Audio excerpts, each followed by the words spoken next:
tahu, semakin dekat dengan Pilpres, semakin banyak pelanggaran, semakin banyak kecurangan. Untuk saudara-saudara ketahui, teman-teman civil society juga melakukan hal yang sama. Ya, ada aplikasi Jaga Pemilu, Jaga Suara, itu juga Anda bisa melihat kecurangan-kecurangan yang terjadi di tempat-tempat di Indonesia ini. Teman-teman dari Temis, ya, itu LSM yang dipimpin oleh Saudara Ferry Amsari, itu membuat peta kecurangan pemilu di 31 provinsi. Nah, kalau Anda bisa ya install atau upload ya aplikasi itu, Anda akan lihat, kalau Anda klik satu kota, Anda akan lihat pelanggarannya itu di mana. Apa saja pelanggaran yang terjadi. Misalnya Anda klik kota Medan, Anda akan lihat berapa banyak pelanggaran di sana. Jadi ini kita akan terus memantau ini secara sangat intensif, ya, secara sangat cermat, dan melakukan press briefing dan mengambil tindakan-tindakan hukum yang kita anggap perlu untuk memitigasi dan mencegah ya meluasnya pelanggaran-pelanggaran yang menciderai Pilpres dan pemilu yang kita harapkan jujur dan adil itu. Mungkin ini sekedar briefing pada hari ini ya. Kalau ada pertanyaan silakan monggo, atau mungkin Pak Hasto ingin nambahin kali. Cukup. Makasih. Baik, terima kasih Pak Todong atas penjelasannya. Cukup lugas terkait dengan menyoroti terkait netralitas terutama dari para aparat sipil negara, kemudian juga kasus-kasus yang update baik di Medan, Takalar, di Batubara, dan mungkin di Ambon ya. Kemarin baru saja itu Bawaslu menyatakan ada dugaan 30 kepala desa itu terancam pidana karena menemui Gibran. Nah, ini Pak Todung tadi menyampaikan jangan sampai proses demokrasi kita yang sudah dibangun susah payah ya sampai saat ini terdegradasi atas kecurangan-kecurangan yang sangat masif terjadi secara kasat mata kita temui di era digital saat ini. Mungkin teman-teman kalau ada pertanyaan kami persilakan. Silakan langsung ke mic menyebutkan nama dan dari media mana. Silakan. Di sini.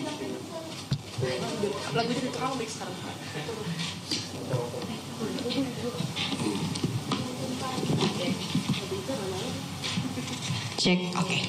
Selamat siang Pak, saya Nabila dari CNN Indonesia TV. Mohon izin bertanya, kemarin kan ada laporan dari TPN ke Bawaslu ya, kalau tidak salah. Mungkin bisa dijabarkan sedikit bentuk laporannya kemarin seperti apa saja yang dilaporkan. Dan tentunya kan ini bukan pelaporan yang pertama kali.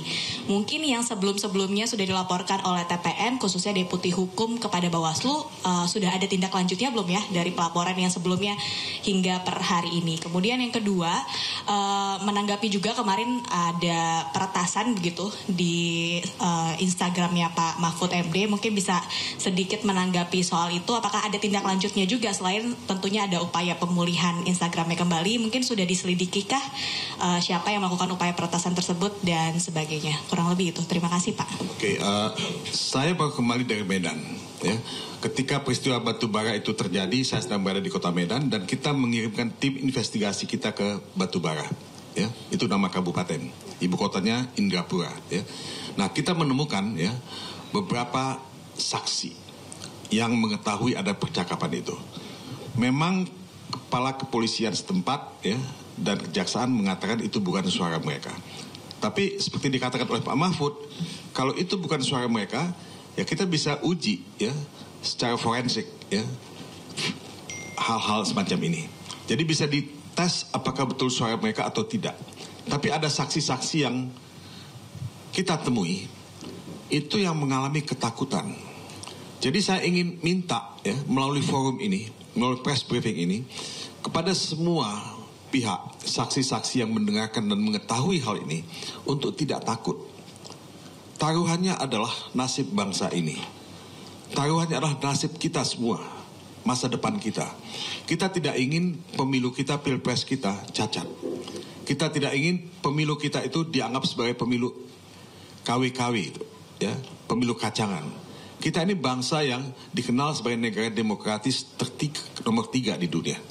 Setelah India, Amerika Serikat, dan Indonesia. Masa kita mau merosot ke belakang lagi, ke bawah lagi. Jadi saya minta kepada ya saudara-saudara kita berada dimanapun ya yang menyaksikan kecurangan ini untuk tidak takut sama sekali karena kita semua menegakkan hukum dan kebenaran. Nah, menyangkut peretasan ya Instagram ya dari Pak Mahfud ya. Ya ini memang sangat disesalkan, tapi ini bagian dari menurut saya bagian dari kecurangan ya yang sistematis yang terjadi ya. Memang kita sedang melakukan penyelidikan ya mengenai hal ini, dan tentu akun Instagramnya Pak Mahfud akan direhabilitasi, akan diinstal ulang. Tapi ini kan menunjukkan betapa kecurangan itu semakin masif, tidak saja pada percakapan-percakapan atau instruksi-instruksi di sebuah pertemuan, tapi juga masuk kepada akun-akun personal ya, akun-akun pribadi dari Pak Mahfud, mungkin juga yang lain nantinya. Nah ini, kalau ini dibiarkan, ini akan membuktikan bahwa inilah pemilu, inilah pilpres yang menurut saya ya paling tidak demokratis, paling jelek, paling buruk ya pasca reformasi tahun 1998 ya. Nah ini tidak bisa kita terima, kita justifikasi atas alasan apapun. Kita akan mengambil upaya-upaya hukum, tapi kita juga mohon pihak kepolisian ya untuk betul-betul proaktif bertindak menegakkan hukum. Dan ini kan sudah jadi publik ya. Pihak polisian tidak bisa hanya mendengar atau menunggu pengaduan. Pihak polisi mesti proaktif untuk melakukan penyelidikan dan penyidikan hal ini. Terima kasih. Saya juga ada tambahan bahwa terungkapnya berbagai bentuk intimidasi yang diam-diam ada pergerakan rakyat untuk merekam. Ini menunjukkan kekuatan perlawanan akibat intimidasi. Karena itulah dari tim pemenangan Ganjar Mahfud memberikan apresiasi terhadap mereka-mereka yang berani untuk membangun demokrasi yang lebih berkeadilan, yang lebih jujur, tanpa intimidasi.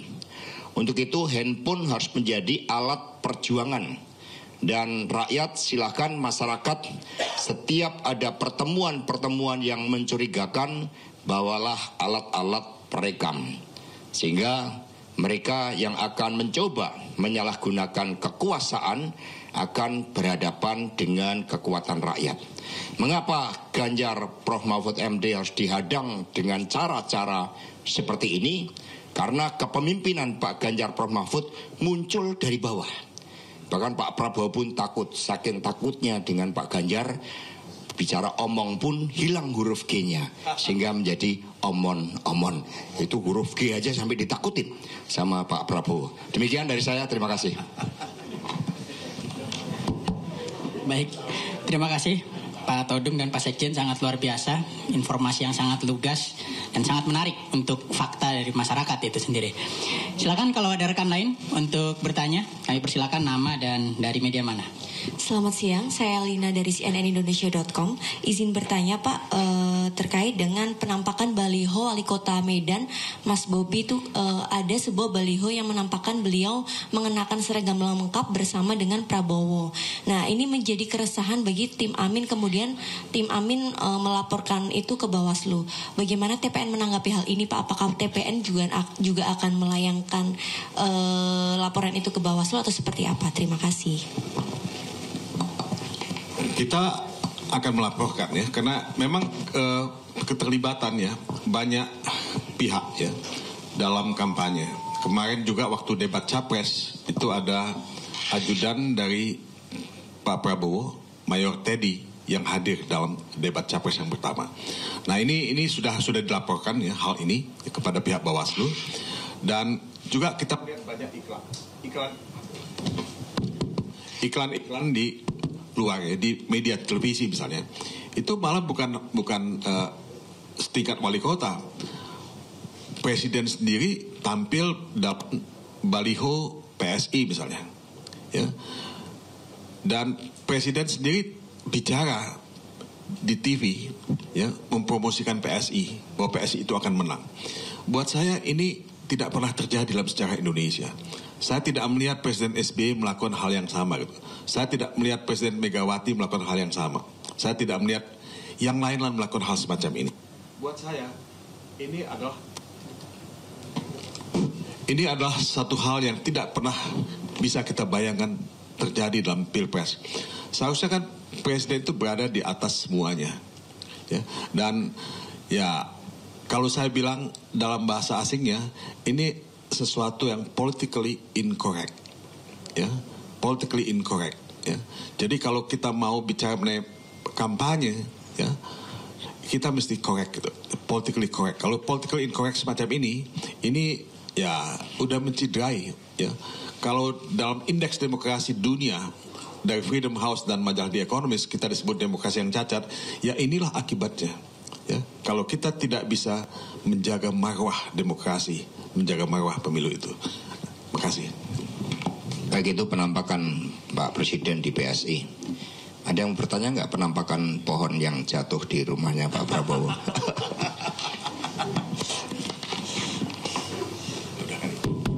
Nah, cukup. Oh, sekali lagi Pak, mungkin. Masih ada? Sekali terakhir. Ya, izin Pak, yang saya Sela dari Gatra, ada pertanyaan saya untuk beberapa kasus-kasus yang kemarin disebutkan. Ini kan ada, hari ini Pak Todung menyampaikan dengan secara tegas kalau hari ini kecurangan itu indikasinya Pak adalah kecurangan untuk memenangkan 02. Pertanyaan saya, apakah dari TPN sendiri sudah melihat, apakah sebenarnya ada nih kasus-kasus dugaan ditemukan TPN mungkin untuk memenangkan 01, misalnya ada atau tidak Pak? Kedua, ini kan kemarin 3 kasus Pak yang disebutkan, yang dilaporkan, taklar dan semacamnya. Berdasarkan informasi hari ini, Timnas Amin juga sudah melaporkan Pak Takalar dan kalau nggak salah PGRI 2 kasus yang sama pada Bawaslu juga. Apakah dari TPN sama Timnas Amin pernah nih, apakah sudah berkomunikasi untuk melaporkan, sama-sama melaporkan kedua kecurangan ini misalkan?